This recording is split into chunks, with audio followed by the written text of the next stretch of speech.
Hello and welcome to this week's episode of Top Rope Podcast. I'm James, this is Ian. Hiya. And this week we're going to be talking about hot news that's been going on in the wrestling world this week. We're going to be reviewing TNA Impact from this week. And we're also going to be reviewing NXT. And we're also going to be talking about Raw and King of the Ring. Yes. Right, so it's been quite a busy week this week, obviously with Extreme Rules as well. We do have a separate video. If you have a look on our channel, you'll be able to see our review on Extreme Rules. Right, so we'll kick things off with hot news. And right, so this week, as we were just talking about, Samoa Joe was backstage at the NXT taping. Yes, with JR as well. Yeah. Who was there? I think we were ready for the Cheap Pops thing with Mick Foley. Yeah, the Mick Foley's stand-up comedy show, which is on the network. Should be on the network now, which is I'd be willing to give it a go. Yeah, Mick Foley's a nice guy. Yeah. Seems quite funny, so don't know when I'll give that a watch, but I will give it a watch at some point. But yeah, so it's promising that Samoa Joe was backstage. I think he will be debuting. I think it's rumoured that he'll be June, but it may be a bit longer. I have to see. But, hopefully, it won't be too long. No, I can see it in June, tops July. Yeah, I'm hoping June. Good. But yeah, massive Samoa Joe fan, so that should be brilliant when he eventually does. One thing we mentioned this before, it'd be interesting to see what he's named as. I don't see WWE keeping his name as Samoa Joe. I really hope they do keep it Samoa Joe, because otherwise, not just me, but a lot of the NXT audience are going to just know him as Samoa Joe. But lots of people know Finn Balor as Prince Devitt. Lots of people know Hideo as Kento. Kenta. Lots of people know Kevin Owens as Kevin Steen. True. Okay. Yeah. Okay. I'll give you that. But I'm hoping they'll keep Samoa Joe. They won't. But whether they will or not, only time will tell. Have to see. Right. So also this week, I've heard that China, Joni Laura, has commented saying, I believe she sent out a tweet. Stating that she would like to get back into the wrestling business. Nobody wants to see that. I'll be shocked. I reckon TNA will do. I'll tell you what. It's a name. They do it. I really hope that TNA do not take China on. We'll see. Well, yeah, we'll see. Hopefully not though. But also, Batista's on about returning to wrestling. But he's wanting to do what Chris Jericho does, which is basically just wrestle house shows. I believe they've got a bit more free reign on what they do at house shows. It's not taped. There's less pressure, and I think just generally as a wrestler, it's more fun to perform at house shows. Yeah, a lot of what I hear they say it's more fun. Everything's where it's taped. It's all everything. Some of the rest of the match is all about for TV. Yeah, not like what they get away with more. They can do more stuff when it's not taped. Longer matches. Yeah. It's just about matches at house shows, isn't it? So yes, if he wants to do it, I don't see a problem with it. No. Hats off to him if he wants to do it. Yeah. Good on him. Also, this week we've had news that Jeff Hardy has broke his leg. So if you're following us on Twitter, you would have seen that we tweeted regarding this. So Jeff Hardy has broke his leg a week after him and Matt Hardy won the TNA Tag Team titles. A motorcycle accident, wasn't it? I believe it was a motorcycle. Yeah. I've seen a video. I don't know if it was the actual video of him breaking his leg. But he performs a jump on a dirt bike, which is, I don't know. Jeff Hardy. It's Jeff Hardy. But yeah, so he's broke his leg a week after winning the tag titles, and the only reason they won the tag titles was because the Wolves had to vacate the titles because Eddie Edwards had injured his leg. So at the moment, it's looking like the TNA tag titles are maybe a bit cursed. Yeah, a bit cursed. So I don't know where TNA are going to go with this. What they're going to do. Especially now, considering it was a week ago, they had a special TNA as a tournament for the tag team titles. Yeah, the whole episode of Impact was dedicated as the tag team tournament to determine the new tag team champions. And Jeff Hardy's going to be out for quite a while with broken. Do you reckon he's going to get some heat for that? For maybe being irresponsible. Yeah. Maybe. But it's TNA, no one's going to tell him off. Yeah. And he won't do anything. Yeah. I mean, TNA love Jeff Hardy, don't they? Yeah. So they're not... I mean, he might get a bit of heat from Dixie or someone, but he's not going to... it's not going to affect his career, though. No. Right, so... And then, finally, in the hot news, we heard that George St. Pierre from UFC has commented saying that he would enjoy and would love to participate in WWE or appear in WWE. So it won't happen. Well, let's hope not. A lot of MMA fighters say it, and I think a lot of them, not yet, give it another 5-10 years when they some of them, like, because obviously MMA still is a new sport. Yeah. When they start retiring from the sport, it's what then they'll move over. Then they Rampage Jackson, retiring from it. I know he obviously did a stint in TNA, which he has bashed last week, I saw. Yeah. But Wait, who? What? Say again? Rampage was bashing TNA. What was he saying? Rampage Jackson? Yeah, I can't remember what the comments were, but he was bashing him. He was a dick, anyway. Rampage, right. Anyway, he's someone I can see. It's like Bobby Lashley. I can see a lot more in the next couple of years of retiring MMA fighters coming over to you because it's something else they can do. Yeah, definitely. Yeah. That's not something I like to see. We've said in past episodes, I'm not a fan of the MMA and wrestling crossover. But there's some people I think can do it, and Rampage is one I think do it, because Rampage can talk.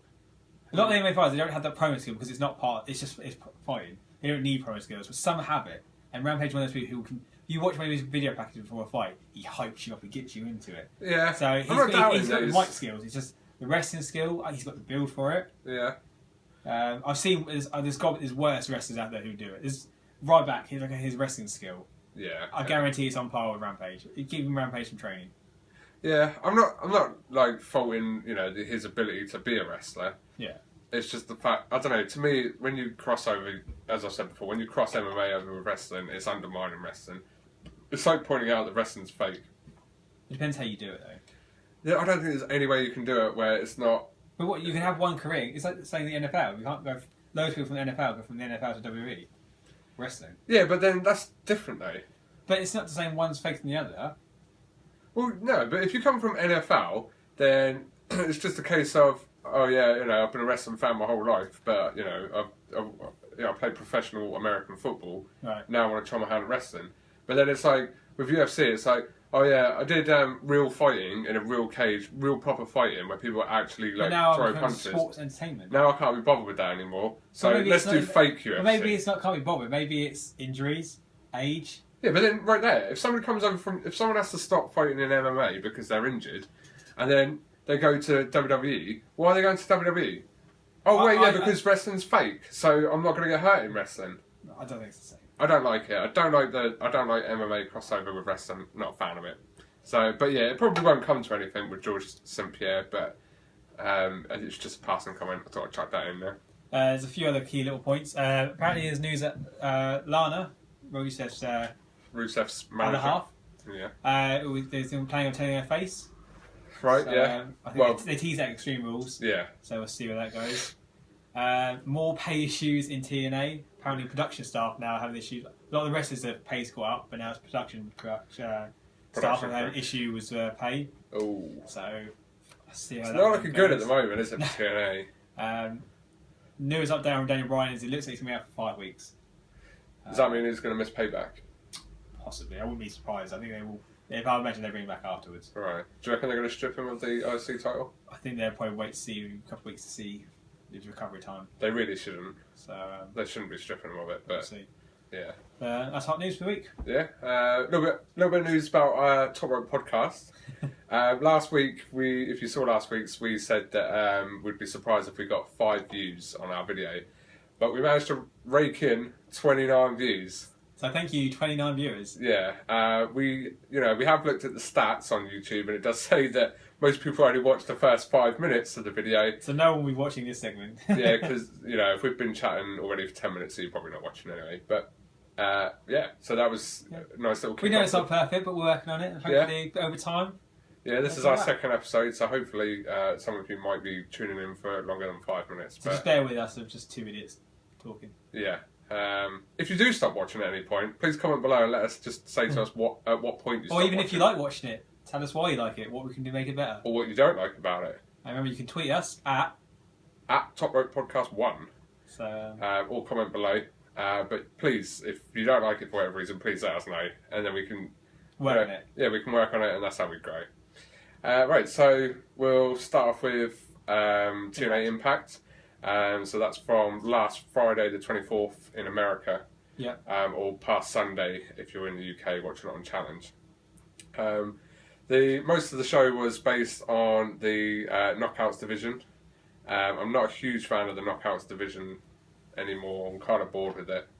For me, all women wrestling is, unless it's NXT, It's my same views. I had it for years. If it's not NXT, I'm not interested. Women's wrestling's only good on NXT or in the Indies. Yeah. But other than that, women's wrestling doesn't really do it for me. It's a bit of eye candy, but...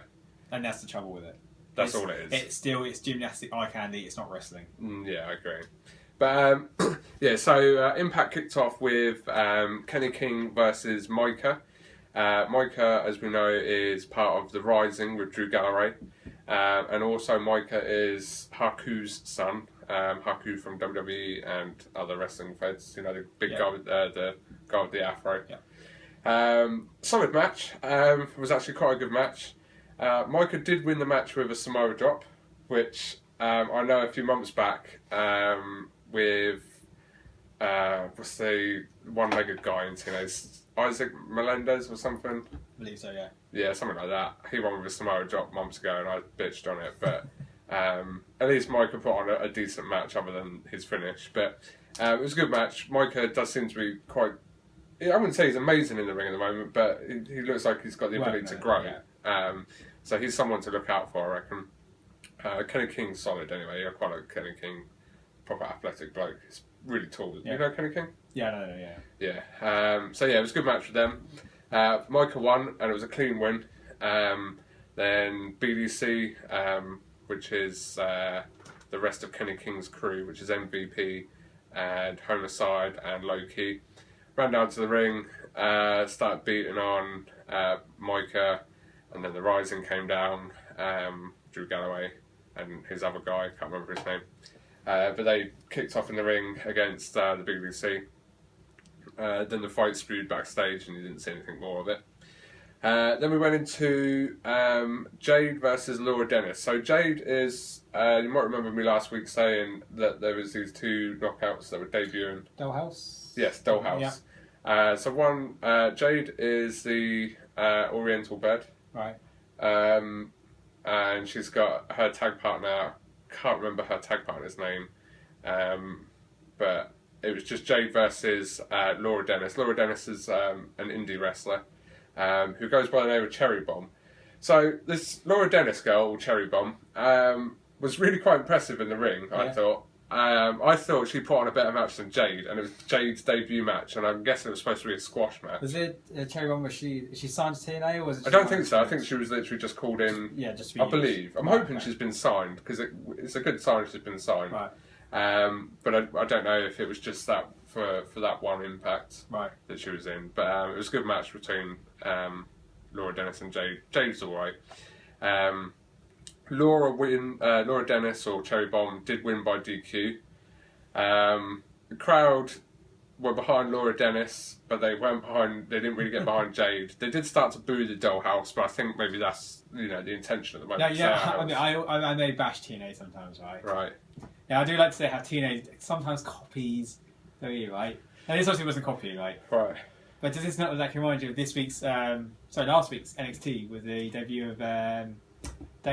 Well done, you finally remember her name. Versus Blue Pants, and the crowd was behind Blue Pants. Yeah. Not Dana, the debut in Diva. So just putting it out there, Impact. Similarities again. Even TNA fans copy WWE fans. But yeah, the match between Laura Dennis and Jade, it was alright. But as I said, Laura Dennis wins by DQ because Jade's Dollhouse partner comes running down. And yeah, the match got thrown out. It was an alright match, but it was basically Laura that carried it, I thought. Yeah. And then so after that match we had Manic versus Davey Richards. Manic is Suicide. Yeah. Another good match. Obviously we're just starting to see Davey Richards in singles competition, as him and Eddie Edwards have had to vacate the titles a few weeks back. So yeah, it was good. Another good match with Davey Richards. I've always liked the Wolves as well. I think even singly, it's just like Matt and Jeff Hardy when they broke up single. Even though they worked well as a team, you can see there's single variations. And so yeah. The match finished with Davey Richards doing. I don't actually know what it's called. It's like a spin kick. So basically, Manic was on his knees. Right. And Davey Edwards basically done like a 360 on the spot and just kicked him in the face. So Trouble in Paradise, what Kofi Kingston does. Yeah, but Kofi Kingston does it better. I do like David I believe, Richards. Hideo did this move actually weeks and weeks ago. I think he did actually. Yeah. I think they were trying it as a finisher and then quite get it. But yeah, I mean, it looks good. It didn't look that good with David Richards. I was looking at Kofi or Hideo. So yeah, I mean, I like David Richards. I just think he needs to have a better singles finisher. Yeah. So it was a bit of a shit finish, but yeah, it was a good match. Hardys ran down to the match afterwards because the Revolution, which is the group that Manic's in, which is James Storm and Koya, right, yeah, they ran down, and Abyss. They ran down to beat on Davey Richards as Manic just lost to him. Then the Hardys came down and saved Davey Richards. And the Hardys have got a new tag finisher now. A new move? It's taken them how long to come to a brand new move? But it's a tag team move. But still, when's the last time you've seen either of them pull off a new move? Oh, a long time ago. But anyway, right, so it's called Check Fate. Right. And basically, Matt Hardy has his opponent on his shoulder like this, face down on his shoulder like this, and then Jeff Hardy basically just does a twist of fate. So it's almost like what the New Day do in the movie, where Big E's got him on his shoulder, right, and Kofi jumps off the apron and does it into almost a DDT. Well, the only bit that's similar on that is the fact he's holding him on the shoulder. They both drive him down. Yeah, but then there's loads of tag. I'm not saying it's copy. I'm just saying it's similar. No, I wouldn't agree with that. Okay. I haven't seen it, so he's on his shoulder, which is similar. On YouTube, and I'll check it out and we'll talk about it next week. Yeah, but that's the only thing that I would say is similar. But yeah, so Hardys came down and saved, and then Hardys did the typical thing that they do, where they get hold of a mic, they say a couple of words, and then they just start going, Hardys, Hardys, cheer for us, cheer for us. Yeah, and basically the crowd always get behind it because everyone loves Jeff Hardy. No one does cheap pops like Mick Foley. No, nice. But yeah, they did the usual, cheering with the crowd just to get the crowd cheering. But yeah, so that was the end of that match. Then we had EC3 come down. We had a little segment with Tyrus or Brutus Clay. Now, I'm a big fan of EC3, Ethan Carl III. They came down and he's basically saying that I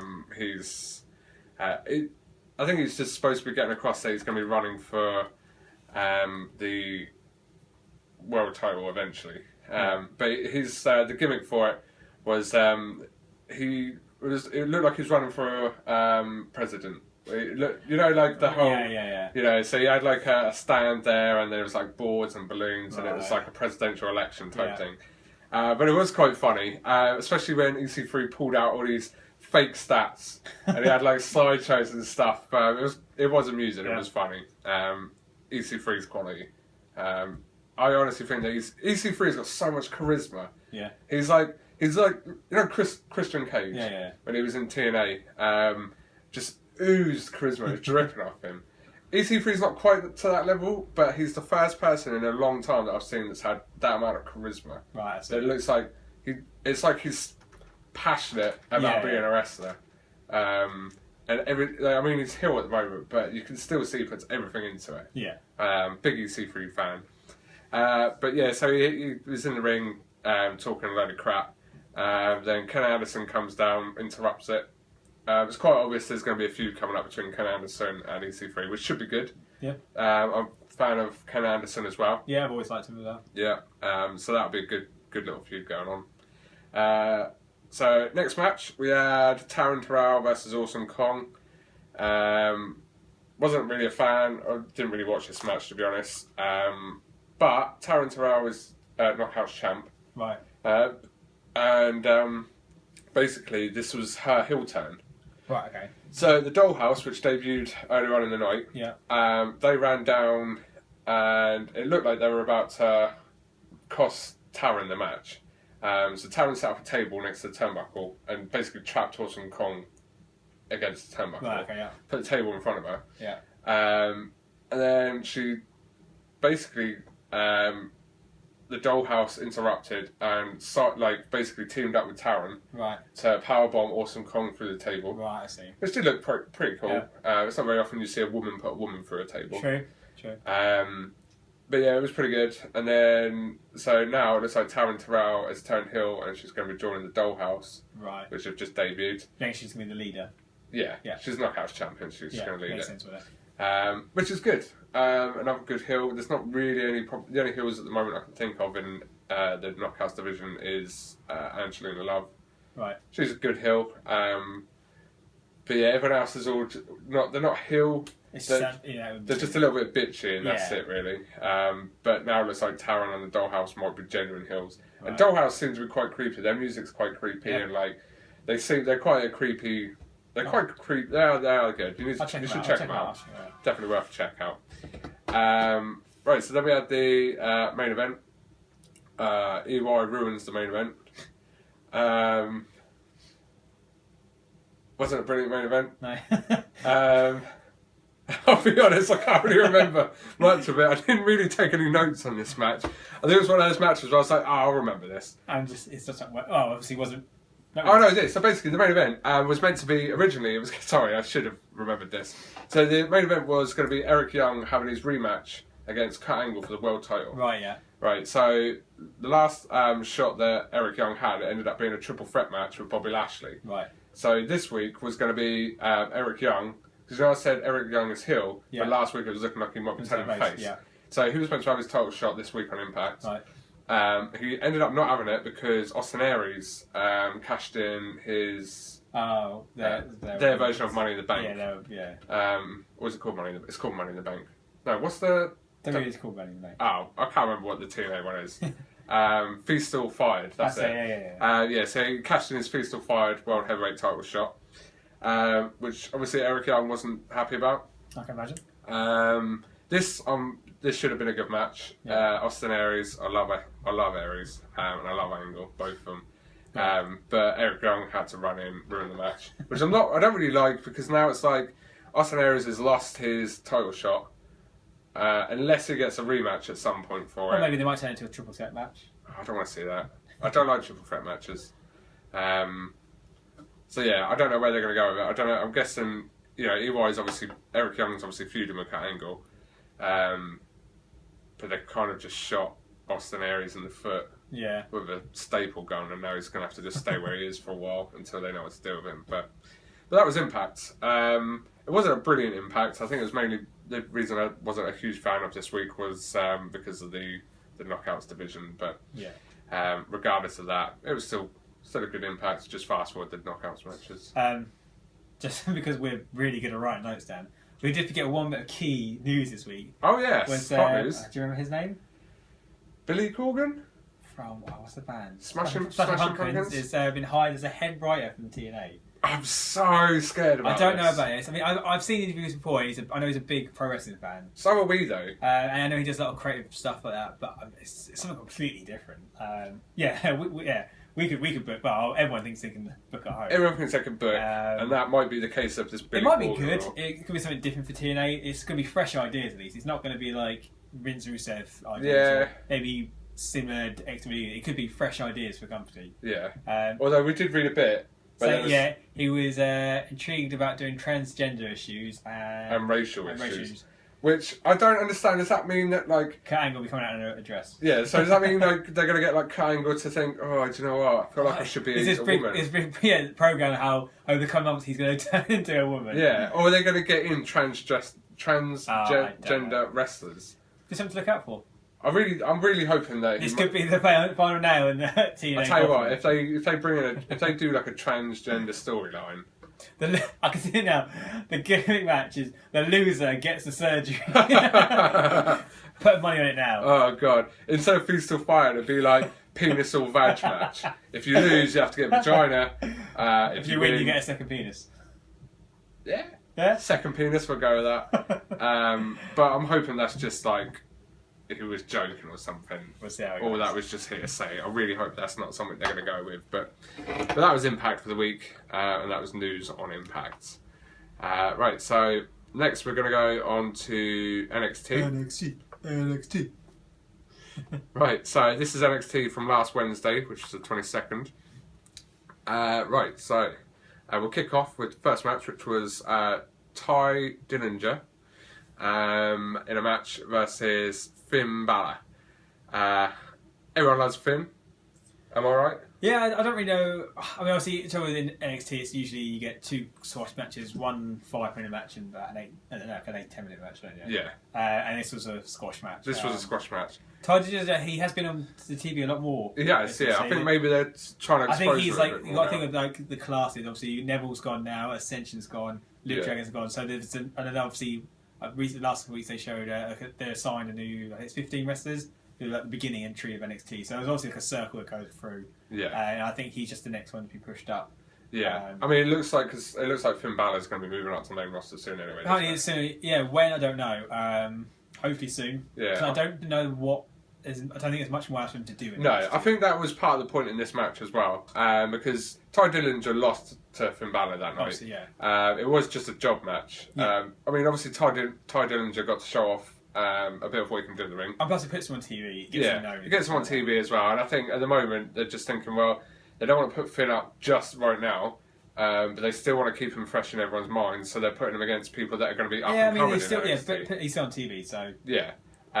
But so at the moment it's almost like Finn Balor is training, or... he's the general. He was the general in that match. Definitely, yeah. And it's at least they're getting they're using his expertise to help train up new and up and coming NXT guys before Finn goes up to the roster.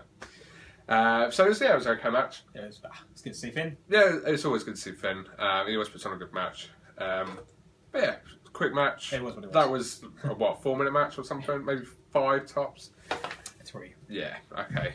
Right, so after that we had the Triple Threat Divas match. Number 1 contender match. Number 1 contender match. So it was Becky Lynch, Bayley, and Charlotte Flair. Once again, NXT Divas. It's the only place I watch women's wrestling. Yeah, it's completely turned my view around. I don't understand when you watch Divas matches on Raw and then the quality is so much different. Now, I must admit, the Divas match on the pay-per-view, Extreme Rules, and the one on Raw this week, they're getting a slight long time, and you can see there is a slight change. They're getting better. Yeah. I think it's because they know that these women from NXT are coming up soon, and they know. So they need to up their game. And everyone knows they're talking about them, so I think they're trying to up the game. But definitely, it's a good, solid match. I like all 3 of these people here. Yeah. Becky Lynch is really good. Yeah. Bayley's good. I'm not a massive fan of Bayley. I think it's a character. Yeah, I think it's her character, but I can't picture her in any other character. And look, she'll have to turn heel. In order to get a new character. She can't just drop that character.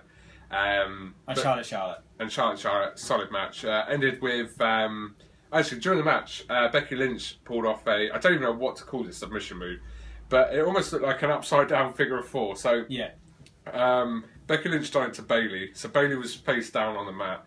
And Becky Lynch got her in what looked like a figure of 4, but from behind.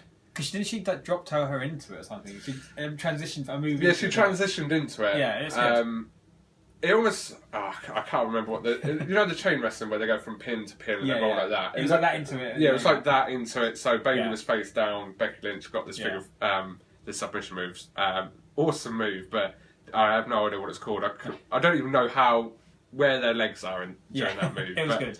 It was a good match. And it ended with... Charlotte was doing the figure 8, as she calls it. Basically, it's a figure 4, but she bridges. It does look damn impressive. Yeah, that bridge is mad. Yeah. To pull that off while doing a figure of 4 as well, she proper arches her back like Bray Wyatt or something. But while she had that move on Bayley, Becky Lynch snuck in and just pinned down Bayley's I like the finish. It was I haven't seen that finish before. It was a heel finish, but it was a clean finish. Yeah. And I like the fact we're getting Becky Lynch versus Sasha Banks. It's a nice change. Yes. Because, I mean, as much as I do love the women wrestling in NXT, there's only a few of them, and we've seen like Charlotte and Sasha Banks go back and forth, back and forth. We've seen all the combinations, but we haven't seen Becky versus Sasha Banks. So no, because they were heeled together, weren't they? Yeah. Now, I don't know who would be heel in that match in the face. I think they'll probably both stay almost heel. I think they'll both stay. But if anyone's going to be the face, it'll be Becky Lynch. No, it'd be Sasha Banks. You reckon? Because the crowd are behind her. Maybe. I mean, God, in NXT the crowds are different. They're behind the decent wrestlers. Yeah. And I think both are accomplished enough. They both get the respect of the crowd. I reckon, but I think that Sasha Banks will get the cheers. I reckon Becky Lynch will. Oh, we'll see. Well, we'll see. Right, so after that match, we then had CJ Parker versus Hideo Itami. Now, I'm sure this is CJ Parker. Yeah, we said this last week. But I'm sure this is the last taping of his match. Yeah. This was just a job. Yeah, it was. It was a typical CJ Parker match. Yeah, CJ Parker had a few more minutes in this match than normal, other than last week. Yeah. But it was just a job match. Hideo looked strong. Yeah. So it's good. Did you see, the shotgun kick that Hideo does? Yeah.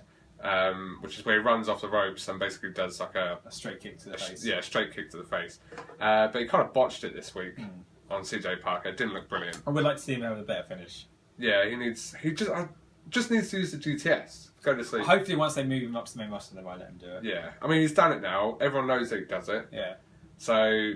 But I think maybe they're holding back for that special match. Maybe, for his first big debut match on the main roster. I suppose, I can get behind that. So Hideo Itami won that match, obviously. Then straight after that, we then had Rhino versus... He didn't even get a name. Yeah. So Rhino had it was a Baron Corbin match, this. Now, are you going to bitch on it like you bitched on it? No. Because Rhino, we saw more than one move in that match. And we know Rhino can wrestle. Clothesline, belly to belly, gore. That's still more moves I've ever seen Baron Corbin do collectively. One more move. Right, but that was one match, right? Okay, we're not going to get into this argument. But it was what it was. It's always good to see Rhino. Yeah, it was a 20-second match. Gore. He looked like Ryback then. No, that arm move. Oh, well, the arm. That's what he does, isn't he? Oh no, so it's actually Ryback because he's just going headbangs almost in the ropes. Yeah. Right, so it was Rhino versus a no-name jobber. They didn't even give him an introduction. No name was mentioned. 20-second match. It was over. And then we had the main event match, which was Kevin Owens versus Alex Riley. Not a fan of Alex Riley, as we said last week, but this was actually an alright match for Alex Riley. Okay. I just don't know what they're going to do with Alex Riley. I think he's just lost. Yeah, I don't know why they took him off the announcer table. I'm guessing obviously he wants to be a wrestler again. Yeah, I don't know. It just seemed I don't like Alex Riley. No. He's alright. He does like you can see he enjoys wrestling. Not bad. And he puts in effort. I don't know. There's something about He's not sloppy, but no. I'm not really. I think he looks like someone that should just be on the main roster. Yeah. I mean, the match was alright. It was what it was. Obviously, the key point of it was he's going to go. I did call it like it's almost the exact same formula they had when he faced him last time. Goes to keeps beating on Alex Riley. Goes to powerbomb against the apron. Last time it was Finn McSay. This time Sami Zayn comes down the ring, starts beating them as they start. Was this after the match? Yeah. Who won? Kevin Owens. You didn't even say. Sorry, Kevin Owens won the match. And then obviously How did he win? Pop-up powerbomb. Pop-up powerbomb. That's good. Which is basically Alex Riley come running off the rope. Jumped after running from the rope. Kevin Owens just threw him up, powerbombed him, got the 3 count. That was the end of the match. So we then get Kevin Owens beating on Alex Riley, goes powerbomb against the apron. Sami Zayn comes down, they start brawling, or the ref comes out, NXT rocker, holding them back, they're still going for it. We then get Sami Zayn goes into the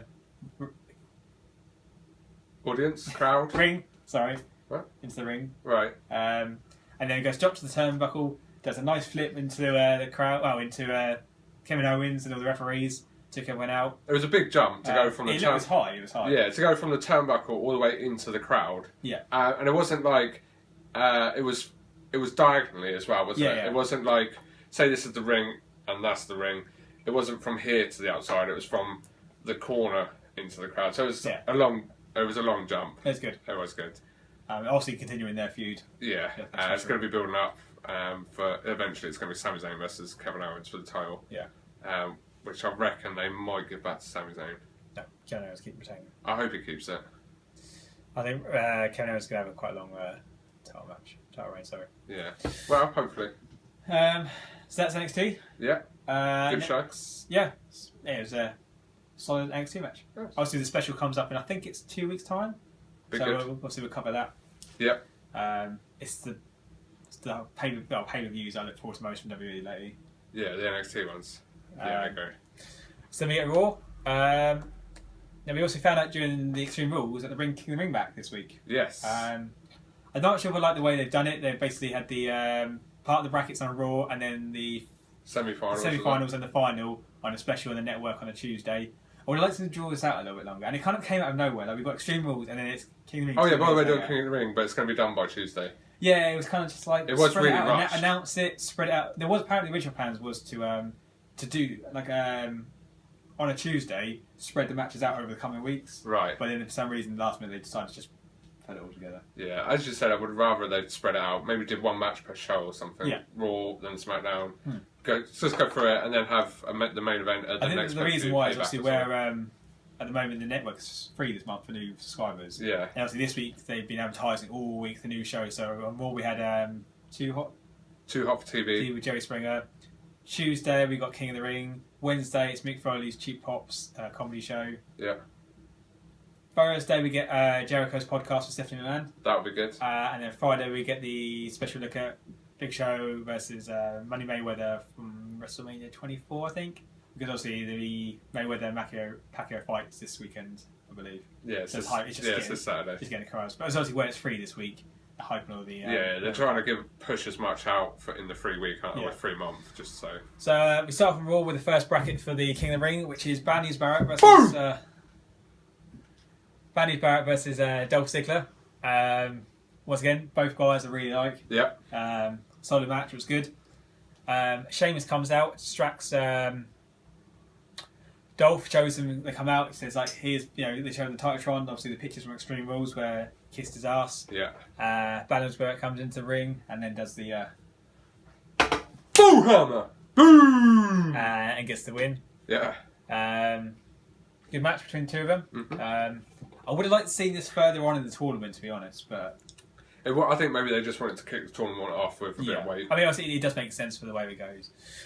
We then get Big E versus Tyson Kidd, which in the match lasted a couple of minutes.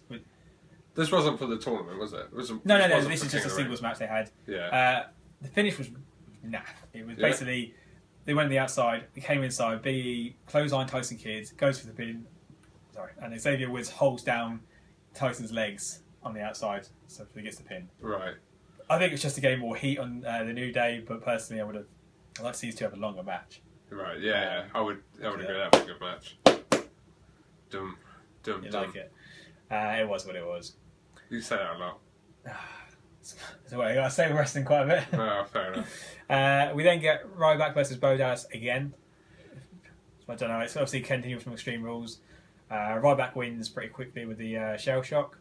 And then we get the lights go out. Bray Wyatt's video package plays. And then all of a sudden Bray Wyatt's there. Gives Ryback the Sister Abigail. Right. Obviously set up a feud between those two. So what was the whole point of Bo Dallas? So Bo Dallas basically just was... They were like, right, we're going to put Ryback feuding with Bray Wyatt. But no, it's that feud. They never started the feud with Bro. No, but it was just... So, Extreme Rules, I think that was just to get Ryback on TV. Ah, okay. Anyway, it's not a feud I'm interested in. No. Bray's his promos are really good, but it depends who it's with. And Ryback's not so... The only thing between that is Ryback can't talk, so at least Bray can carry the promos for it. Yeah. So, then we had... Cena. We then get Cena coming out talking about the I Quit match with Rusev. Saying how Americans don't quit and how it's the typical American patriotic thing, and saying he's ready for his Cena Open Challenge. Yeah. We then get Heath Slater come out, only to be attacked by Rusev. Right. Kicks him right off the stage. The stage is about this big. My trip. That was the segment. Good segment, almost as good as Ryback and Bo Dallas. Yeah. It's just continuing on the match between the two of them. Right. We then get the next bracket in the King of the Ring, which is R-Truth versus Stardust. It was a very quick match, this one, and I don't quite get either two being in the tournament. I think there's better people that could have been in there. Yeah. Surprisingly, R-Truth gets the win. Cody goes for the disaster kick, and R-Truth catches him in the it's the little Jimmy finish. I can't remember what it's called. I don't know what it's called. Is that the scissor kick thing? No, it's he grabs him and pulls him down. Oh, right, okay. It looked alright, to be honest. I'm just surprised they put R-Truth through. I would have at least put Stardust through, but I think once again both guys lost, and I think especially Cody at the moment. I think he really embraces Stardust gimmick. Yeah, Stardust is really. But since Goldberg's gone, they've kind of just Goldust. Right. Sorry, Goldust. He's kind of just lost in limbo like most mid-carders. Yeah. So it was. We then get Adam Rose versus Fandango. Right. Not a fan of Fandango. Fandango's good. It's good in the ring. I think his name is Johnny Curtis. I think. Right. And in the Indies he was good, but they've just given him a name. Yeah, in the ring he seems fine, but this is gimmick. we then get I can't remember the party people that come out of Adam Rose. One of them happens to be Rosa, who Fandango dumped a couple of weeks ago when he turned face. Ended up costing Fandango the match, and then makes out with Adam Rose. Right. I'm not quite sure where either one's going. So basically, it's just a really it's a really small feud that no one cares about, and I doubt we'll make a pay-per-view. Almost like a Bo Dallas and Ryback feud. We then get Naomi versus Brie. It was not a bad match. Brie or Alex? Alex Brie.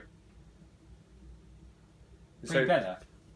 Right, but don't here... No, don't worry. Just about this. Right. You gotta get Naomi versus Brie Bella. Right. Because obviously the night before the stream always had Naomi versus Nikki Bella. Right. So it was what it was. Was what it was. Was what it was. I think my catchphrase. Yeah, was what it was. We then get the next bracket of the King of the Ring, which is Sheamus versus Dean Ambrose. This should be a good match. It was alright. The finish becomes we get Dean Ambrose throws Sheamus into the ring post, kind of like bounces off it. Yeah. Dean comes running in. Sheamus goes with a bro kick. Both guys down, and then Dolph runs to the ring, attacks Sheamus, and accidentally costs Dean Ambrose the match. Yeah. Putting Sheamus through. Sheamus runs through the crowd, and I think it was just a way to put Sheamus through, and it's not affecting Dean Ambrose. Yeah. It was a way to not discredit Dean Ambrose. Yeah, it was a good match, and it's a way that they can get away. But I see when we've got R-Truth going through and Dean Ambrose not. I think the brackets could have been changed better. Yeah. But yeah. We then get Damien Sandow comes down to the ring, right? Saying how he's, he can't use the Mizdow gimmick now, and saying how when he first debuted, he was told he was boring, and he's trying to do find his place. And then we then get Curtis Axel comes out, Axelmania. Axelmania. And basically just get Damien Sandow copying Alex Riley and doing the Hogan leg drop and everything else. Copying Alex Riley? Sorry, Curtis Axel. Right. So sure. It's going to be... I think it's basically Damien Sandow is trying to find his gimmick and find who he's going to be. Right. I like him. I think they need to find what he's going to do. So we then get Neville versus Luke Harper in the next bracket of King of the Ring. Yeah. This was a really good match. I'm not shocked. No. Adrian Neville and Luke Harper is good. Yep. I think Neville really works well with these big guys as well. He's not someone who... Yeah, he's a small guy that can work well with big guys. Yeah, and they can do both sides of it. So I think it's really good. I'm so excited for Adrian Neville's future. Yeah, I think he's got a brilliant...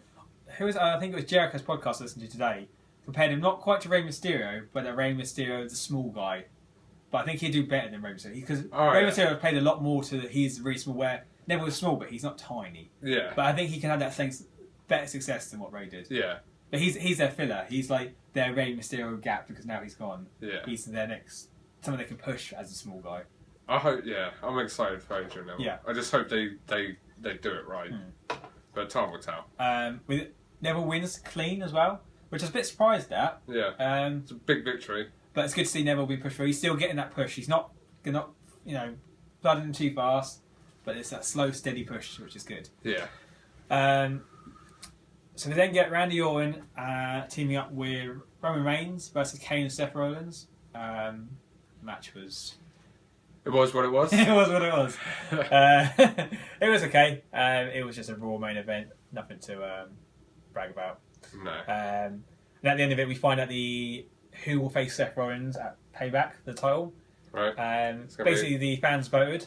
Yeah. It was either going to be Roman Reigns or Randy Orton or a triple threat match. Oh, I wonder what it's going to be. Surprise, we get a triple threat match. I don't reckon the fans voted for that. I reckon it's fixed. Apparently, I did read that some former creative person from WWE did confirm that the audience polls in that are actually 100% real. Well, let's hope so. But I just don't understand why anyone wants to... I just don't like triple threat matches. That's you. Not everyone. They don't work. They do. My only issue with if we only had this one, we had this... We had a triple threat match, Royal Rumble for the title. I mean, I think this is the perfect way that we can get Roman Reigns into the main event. Yeah. You can have Randy Orton, and it's a perfect way for Seth Rollins to retain. I suppose this way it puts less pressure on Roman Reigns to put on a good match. Exactly, because you've got two other people in there, and Seth can steal the win, can't he? Yeah. And we all know Randy Orton and Seth Rollins can put on a good match. Yeah. So Roman Reigns can kind of just tag along into that. Yeah. And get some of the credit. Get some of the EXP points. And that was Raw. which is on to King of the Ring the next night. Yeah, this was on Tuesday night. So we get the brackets is Sheamus versus Neville. Yeah. R-Truth versus Bad News Barrett. Boom! That's the final bracket, semi-final matches. Yeah. Do you want to talk about those? Yeah. Well, we'll both still run for it. So first we had Sheamus versus Neville. This was a very stiff match. Yeah. Once again. Yeah. Maybe as you said, it's like a British thing, or it's a Europe thing. Yeah. It's a very stiff match. There was a pretty sick backbreaker on Adrian Neville. There's a couple of sick backbreakers. There's some good spots in this match. Yeah, this is a really solid match. Once again, Neville can work with these big guys. Yeah, and I mean, you don't get much bigger than Sheamus, really. No, he's a big dude. What is it? We said before, I think it's about 6'5", 6'6". Yeah. Maybe even 6'7". He's a big dude. He's massive. Yeah. And Adrian Neville held his own against him. Yeah. And it was a solid match, and it just proves that just because you're a small guy doesn't mean that you have to sit there on SmackDown or main event. And it's not like he's relying on just his high-fly moves. He's got solid base wrestling as well. Yeah, he can actually wrestle. Yeah. He's not just a high flyer, which means that he's going to work as a heel as well.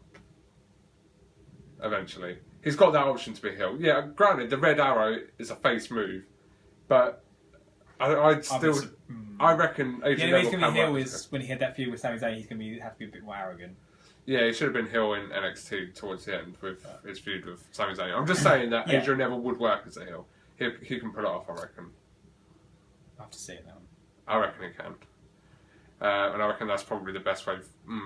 I was about to say I reckon that's the best way forward for Adrian Neville, but I think he's doing well, though. He needs to get over his face, and he's on his way of being fully over his face. The crowd's definitely behind him. Yeah, but I'm just saying, I reckon he will be able to play heel. Yeah.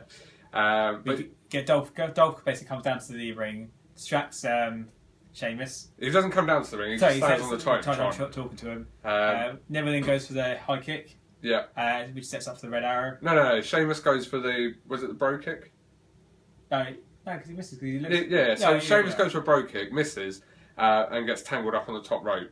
Then Adrian Neville does a big kick to the back of Sheamus's head. Yeah. Sheamus falls back, lands in the perfect position for the Red Arrow. Adrian Neville jumps to the top rope, pulls off once again a magnificent Red Arrow, gets the 3 count. Then Dolph Ziggler runs down to the match and shit kicks off between Sheamus and Ziggler. And busts Sheamus open. Yeah, he probably busted him. I didn't see him do it. I mean, I don't know would have been able to blade.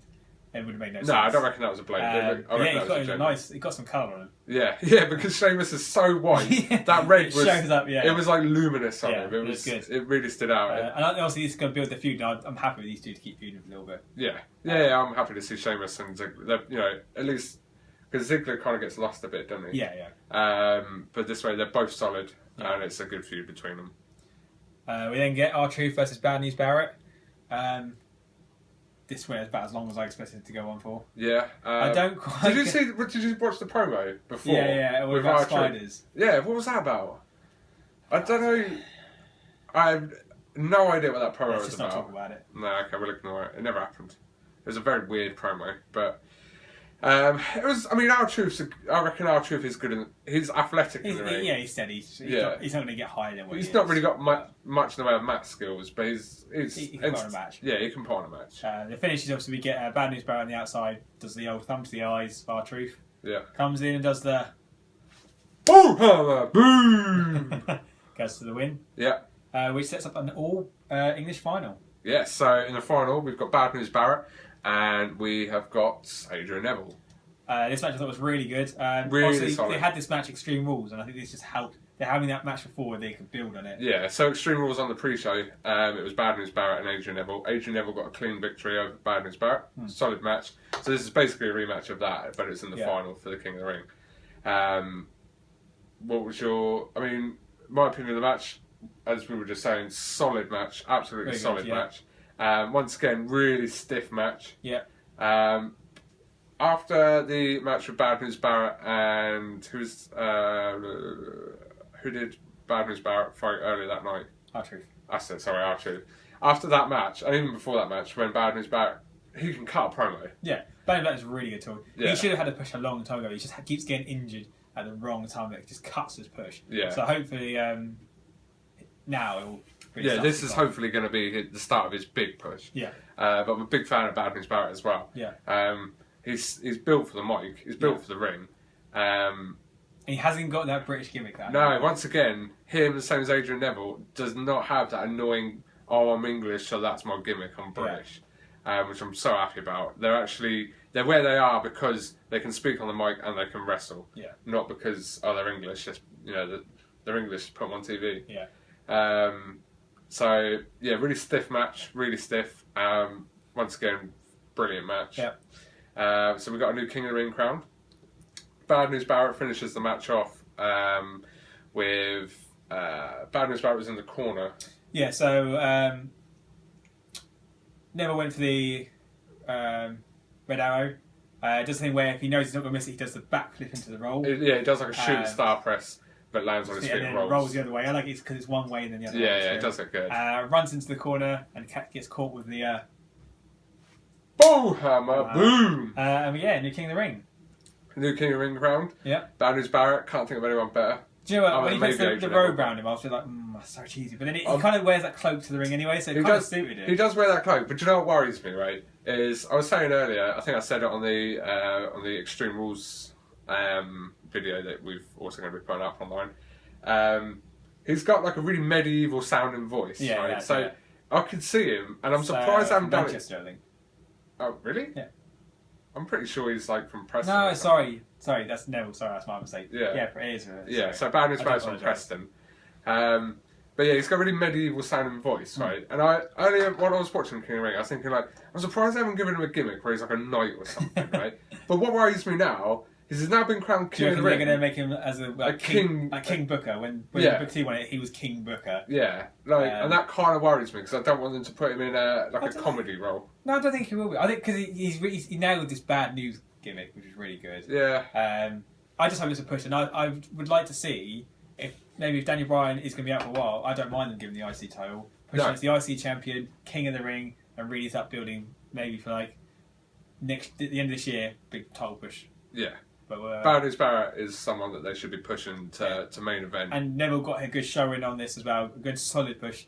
Yeah. I think he made the right choice for Barrett to win and Neville to get that shine, but he just obviously, I don't think it's given him time to progress and build. Yeah. Grow, so. I think really, realistically, business-wise, Bad News Barrett's the best person to put over to win that match. Yeah. Because Adrian Neville's only been up on the main show for a month?